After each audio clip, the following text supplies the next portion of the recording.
Seja bem-vindo ao canal da Luz para despertar. O alimento que é feito é um alimento péssimo para deixar as pessoas doentes e precisarem de remédio. Um alimento industrializado não é um alimento. Sim. As pessoas têm que entender que alimento industrializado não é alimento. Tudo que você compra que vem em caixinha, em pacotinho, ou latinha, ou tem ali uma tabela nutricional e tem ingredientes, não é alimento. É o quê? É um processo... É um veneno. Não, é um produto industrializado, processado, que tende a imitar um alimento.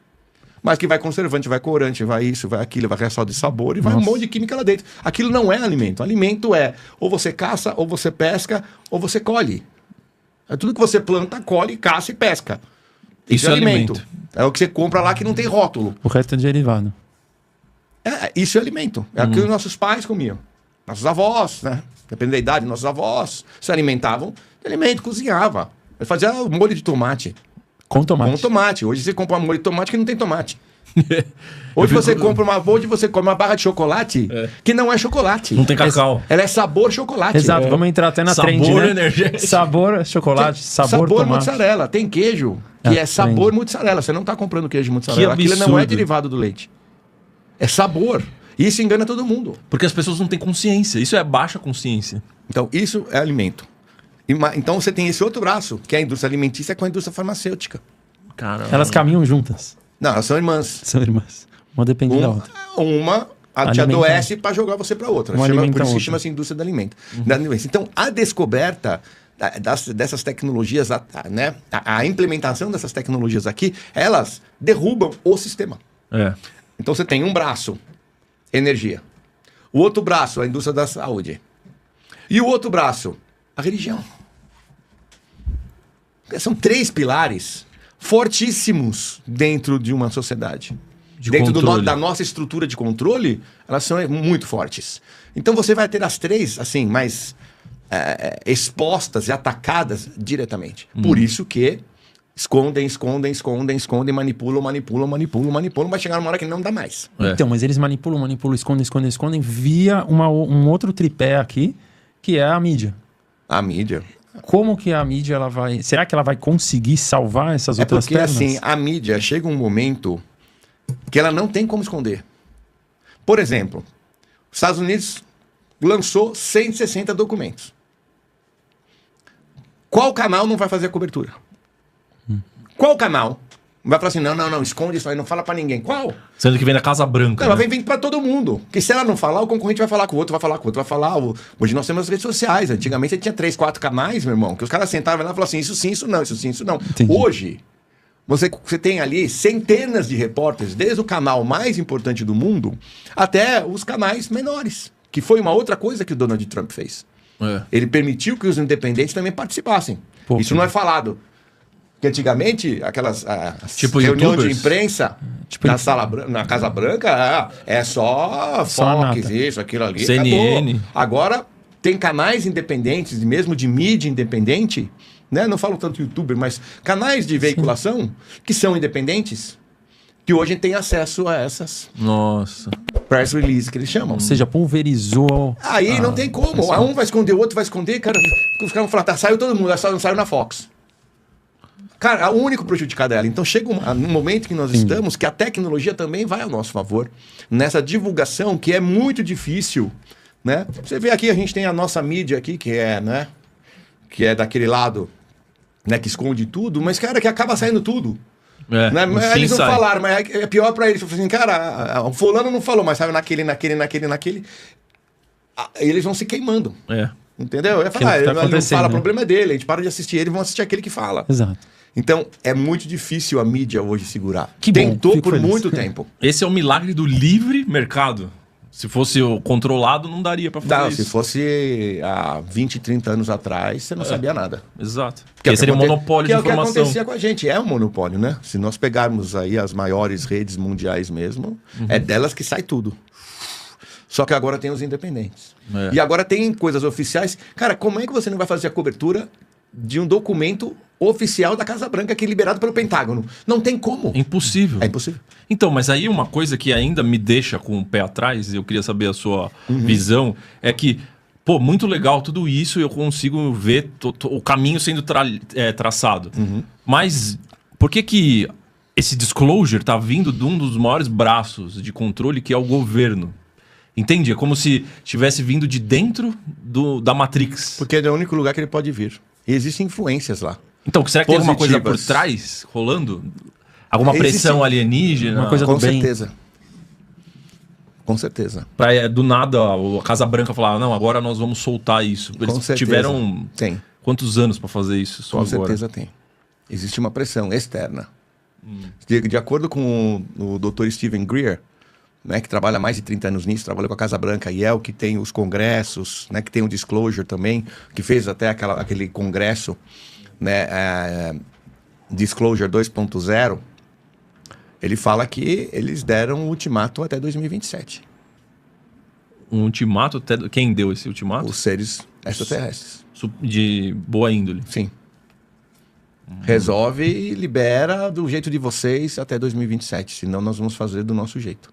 Nossa. E do nosso jeito, assim, o que ele sempre afirma, que é praticamente hoje são 70 raças em contato com a Terra. Ele fala assim, se tivesse alguma dessas raças que fossem ruins ou que quisessem o nosso mal, eles têm tecnologia para exterminar com o planeta Terra, literalmente em piscar de olhos. Nós estamos falando de seres que viajam multidimensões, né, que viajam de outras galáxias, que tem tecnologia para... Ele falou, a tecnologia dos caras, mano, transforma a gente em cinza em 1 minuto. Basta mudar a nossa frequência. Nossa. Né? Assim, então, se eles quisessem realmente o mal da humanidade, a gente já não estaria aqui faz tempo. Faz tempo.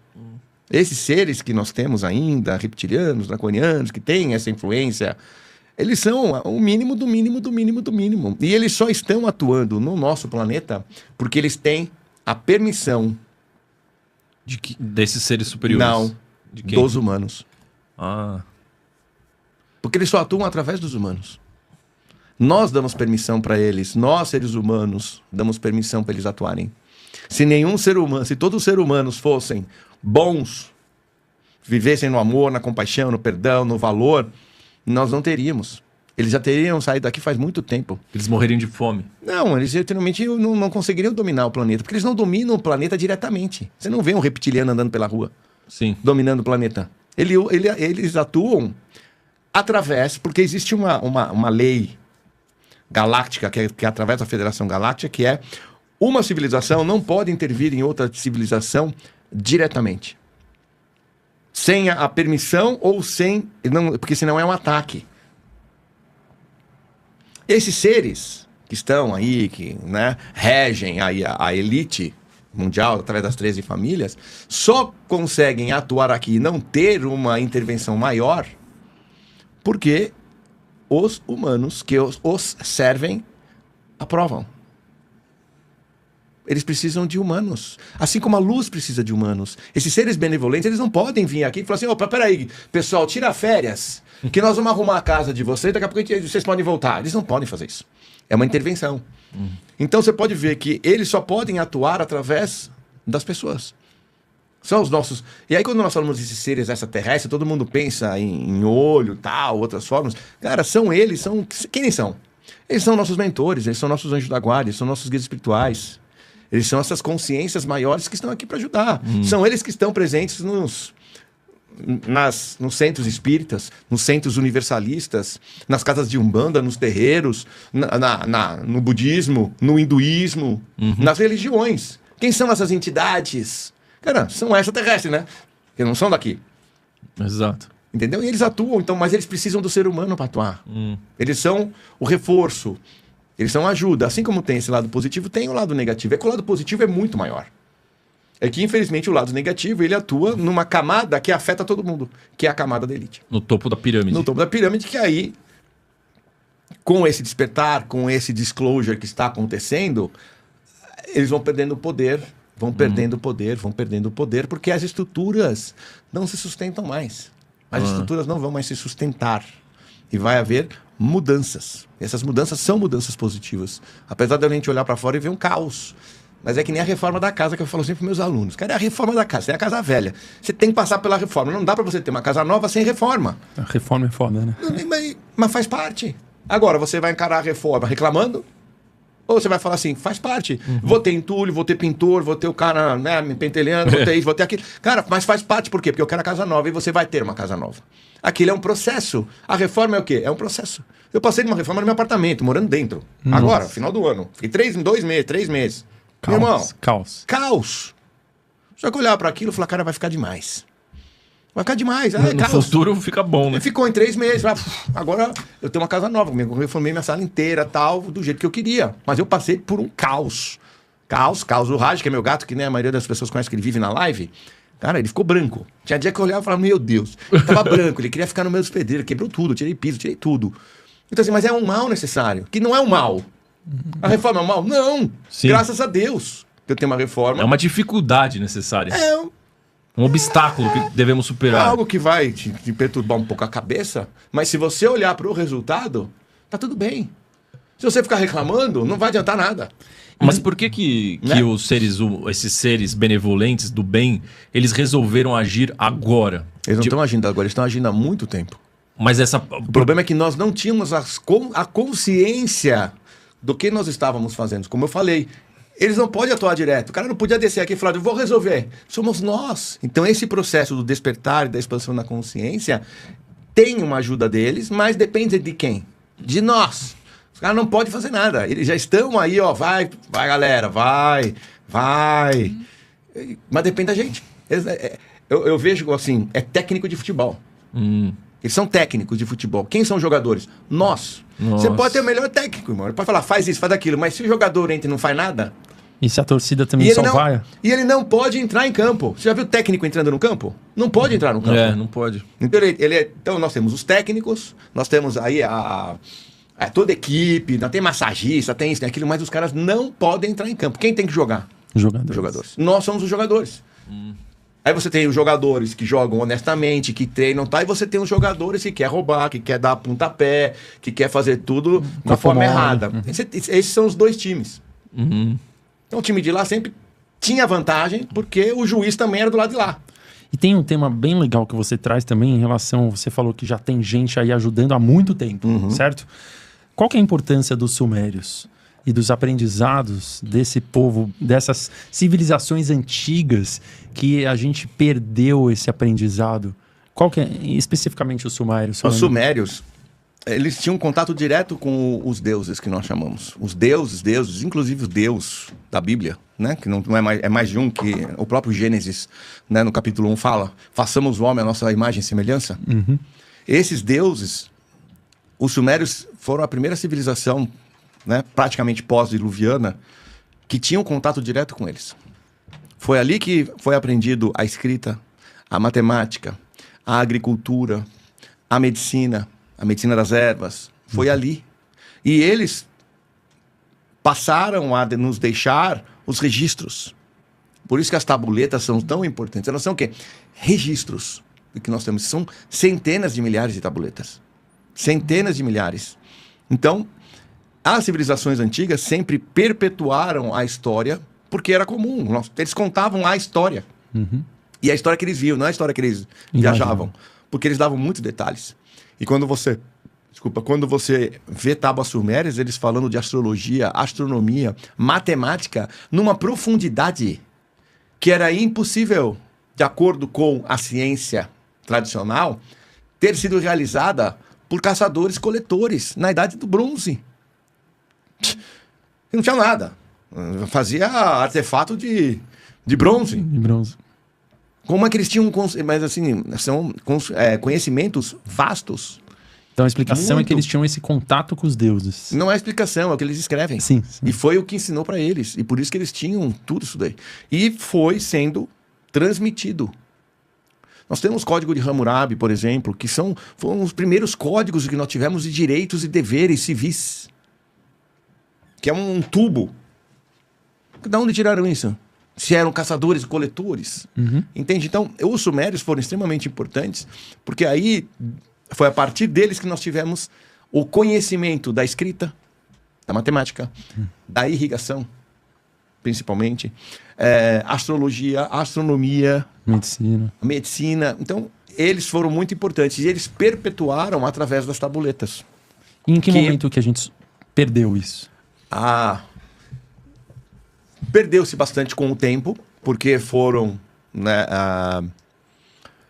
enterradas. Por exemplo, as tábuas sumérias, elas foram descobertas em 1500. Só foi se descobrir que eram escritas, porque eles acharam que eram azulejos decorativos. Caramba. Eles só foram descobrir em 1835. 335 anos. 335. Elas ficaram guardadas como objetos arqueológicos De decorativos. Nossa. Porque elas são pequenas. Não são tabuetas, são pequenas. E eles guardavam muito desenho. Foram mais, foi encontrado no Iraque, foram mais de, acho que foram 250 mil tabuletas encontradas, que eles falaram, um desenho. 335 anos. Só depois, com outras escavações ali na Mesopotâmia, na mesma região, que foi descoberto ali, existia naquela época onde a Pérsia, uma das primeiras religiões, que era o Zoroastro, o Zoroatrismo, né? E eles tinham umas escritas, e tinha um deus chamado Ahura Mazda. E o rei, o governante da época, ele escreveu, ele tinha algumas passagens, e ele escreveu na língua persa, numa outra língua que eu esqueci o nome, e em cuneiforme. E aí eles começaram a... Falou, pô, mas isso aqui são os desenhinhos. O cuneiforme, e como ela estava escrita em outras duas línguas, e que eles conheciam, eles começaram a traduzir. A mesma coisa aconteceu com o Egito. O Egito eram só desenhos. Ninguém tinha nada. Mas quando teve quando Napoleão tomou conta, os arqueólogos, levou mais de 100 arqueólogos para fazer os estudos, Napoleão. Eles descobriram uma pedra, chamada Pedra Roseta, que é um faraó, acho que é Ptolomeu V, alguma coisa assim. E ali também estava escrito em egípcio, em hieróglifos, e mais duas línguas. E aí que eles começaram a falar, cara, agora eu sei o que é o desenhinho. Assim que também começaram a fazer as traduções, até então, dos hieróglifos, que eles achavam que era só desenhinho. Nossa. Então demora muito para nós entendermos o que é que aquilo realmente significava, porque são línguas muito locais. E nós não tínhamos esse conhecimento não foi passado. E quando a Europa tomou conta, apagou tudo. Por quê? Porque eles queriam dominar, que ali fosse o domínio europeu e não o domínio deles. E sempre foi assim, né? Sempre, domínio cultural. quando você conquista, você assume. Né? Poucos na história fizeram ao contrário. Né? Fizeram ao contrário. Tipo, o Alexandre o Grande, Ciro o Grande, que era principalmente o Ciro da Pérsia, era ao contrário. Ele conquistava, mas ele falava, não, vocês continuam com a sua cultura, nós temos a nossa influência, vocês agora pertencem a nós, mas mantenham. Mantenha a sua cultura, mantenha a sua religião. Então, eles permitiam que esses lugares continuavam. E muitas vezes eles casavam com as princesas para manter um vínculo maior, uma obediência, mas não era uma obediência pela força. Era uma obediência pela benevolência e por permitir que eles continuassem sendo, né, quem eles eram. Alexandre o Grande fez a mesma coisa. Mas eram poucos. A maioria era conquista, toma tudo, escraviza, apaga o que tinha lá. Por que você acha que a maioria das estátuas que nós achamos no Egito, elas estão sem nariz? Já se perguntaram? Não. Por que não tem nariz? A esfinge está sem nariz. Várias estatuetas. Tem a estatueta inteira, só não tem o nariz. Por quê? Porque o nariz era nariz de negros, de pretos, que eram os africanos. Mas eles não queriam falar que os faraós ou as entidades eram africanas. E aí conseguia pela anatomia do nariz. Nossa. Então eles quebravam o nariz. Porque aí olha assim... O nariz é uma grande característica, né? Um nariz mais largo. Então, como eles queriam apagar a cultura africana, porque era o norte da África, né? Era o norte da África. Afinal de contas, né? Igual os espanhóis fizeram com os astecas e os maias. Aí eles quebravam o nariz. Pode ver, a maioria das estatuetas, elas estão sem nariz. Tem braço, tem perna e tudo. Só não tem o nariz. Eles quebravam o nariz para tirar a cultura africana, que é incrível, né? É a base, né, da civilização humana, muito rica, e que usaram de tudo quanto era lado, né? Ou era tirando o nariz das estátuas, escravizando os africanos, né? E por que esse desejo é tão importante para eles, na mente deles, mudar a cultura local e botar para impor a cultura deles para o crescimento do seu território de controle. Então, mas você não poderia crescer o território só de maneira bélica e militar, mas com culturas e para diferentes? controlar o povo. Entendi. E para ter o controle. E para provar, para mostrar o que tem lá. Tirar a identidade do povo. Tira a identidade, né? É mais fácil para controlar. Mas muito mais fácil de controle. Muito mais fácil de controle. Que no fim é o que fazem com nós hoje, né? Voltando agora pro momento presente. Exatamente. A Então gente- você tem a técnica, táticas de guerra que eles têm, né? Poucos, como eu falei, poucos não fizeram isso. Alexandre o Grande, né? E Ciro. O resto era conquistar, escravizar e tomar o poder, escraviza os homens e põe para trabalhar, põe para serem escravos. E nessas tabuletas sumérias, tinha então uma explicação do que está acontecendo hoje, da transição planetária?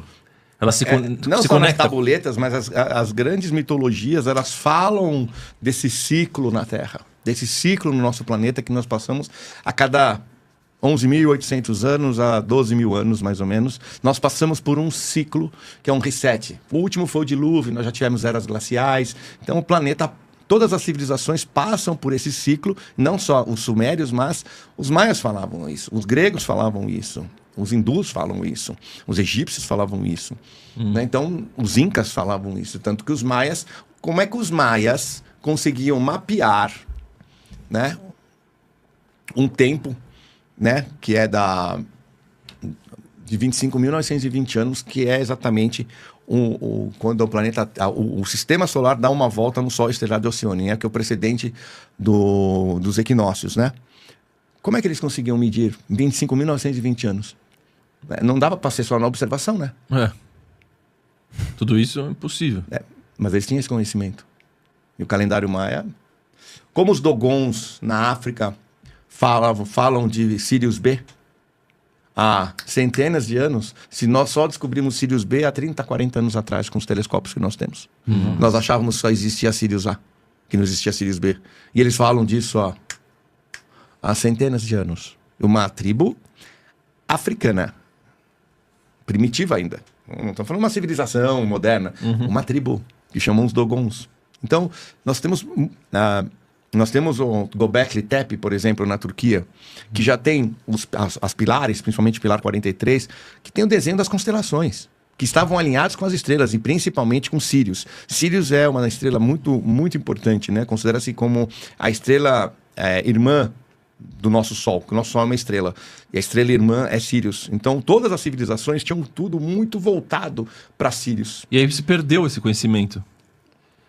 Todas elas. Depois de Atlântida, foi Você essa vai- perda? Não, os sumérios tinham. Os egípcios tinham. Tem lugares no Egito que eles são direcionados a tal momento, tal hora e tal dia vai passar a estrela por essa fresta aqui, ó. Mas então perdemos quando? Perdemos na Idade Moderna. Nós estamos falando aí de 2.500 anos para cá. Provavelmente. Pouco antes de Jesus. Este vídeo é uma semente para a evolução espiritual da humanidade. Você está no canal da Luz para o despertar e esta é nossa contribuição para o mundo.